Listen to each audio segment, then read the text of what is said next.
மூணாறில் பஞ்சாயத்து தேர்தலில் கள்ள ஓட்டு செய்தவர்களின் மீது நடவடிக்கை எடுக்க வேண்டும் என்றும் தேர்தல் முடிவை ரத்து செய்ய வேண்டும் என்று கோரியும் எல்டிஎஃப் வேட்பாளர் தேர்தல் ஆணையத்தில் புகார் கொடுத்துள்ளார்.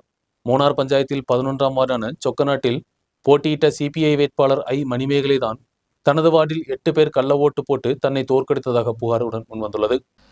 கடந்த உள்ளாட்சி தேர்தலில் மூணார் கிராம பஞ்சாயத்தில் 11ஆம் வார்டான சொக்கநாட்டில் காங்கிரஸ் வேட்பாளர் மணிமொழிக்கு 594 வாக்குகளும், எல்டிஎஃப் வேட்பாளர் மணிமேகலாவிற்கு 586 வாக்குகளும், பிஜேபி வேட்பாளராக இருந்த ராஜேஸ்வரிக்கு 16 வாக்குகளும் கிடைத்தன. 8 வாக்குகள் வித்தியாசத்தில் காங்கிரஸை சேர்ந்த மணிமொழி வெற்றி பெற்றிருந்தார்.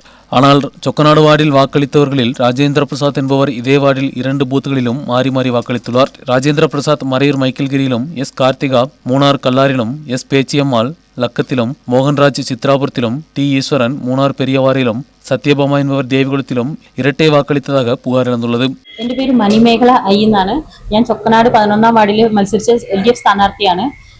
എൽഡിഎഫ് സ്ഥാനാർത്ഥിക്ക് മത്സരിച്ചിട്ട് ഞാൻ 8 വോട്ടിന് പരാജയപ്പെട്ടപ്പോൾ എനിക്ക് നല്ല ഉറപ്പുണ്ടായിരുന്നു ഞാൻ ജയിക്കും തന്നെയാണ് വിശ്വസിച്ചിരുന്നത്. പക്ഷെ ഞാൻ പരാജയപ്പെട്ട് പിന്നീടുള്ള ദിവസങ്ങളിൽ ഞാൻ വോട്ടർ ലിസ്റ്റ് എടുത്ത് നോക്കിയപ്പോൾ ഡബിൾ വോട്ടിംഗ് ഞാൻ കണ്ടെത്താനായി. അതിന്റെ പേരിൽ ചീഫ് മിനിസ്റ്ററിനും ഇലക്ഷൻ കമ്മീഷനിലൊക്കെ ഞാൻ പരാതി കൊടുത്തിട്ടുണ്ട്. 2 ബൂത്തിലും വോട്ട് ചെയ്തവരുണ്ട്. അല്ലാതെ മറയൂർ, കല്ലാറ്, വാഗ്വര, ദേവികുളം എന്നീ സ്ഥലങ്ങളിൽ നിന്നൊക്കെ വോട്ട് അവർ ചെയ്തിട്ടുണ്ട്. അങ്ങനെയാണ് നമുക്ക് റീപോളിംഗ് ചെയ്യണമെന്നാണ്. കാരണം ഞാൻ കഷ്ടപ്പെട്ട് ഇത് അധ്വാനിച്ച് നേടാൻ വേണ്ടിയിട്ട് ഞാൻ അധ്വാനിച്ചതായിരുന്നു.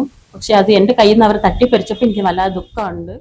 ஒவ்வொரு பூத்திலும் இவர்கள் வாக்களித்ததன் சான்றுகளும் புகாருடன் கொடுக்கப்பட்டுள்ளது. வேறொரு பெண்ணும் இரட்டை வாக்குகள் அளித்ததாக புகாரில் கூறப்பட்டுள்ளது. இந்த 8 பேரும் போலியாக வாக்களித்ததே தான் தோல்வியடைய காரணம் என்றும் இவர்களுக்கு எதிராக நடவடிக்கை எடுக்க வேண்டும் என்றும் தேர்தல் முடிவுகளை ரத்து செய்ய வேண்டும் என்றும் புகாரில் கூறப்பட்டுள்ளது.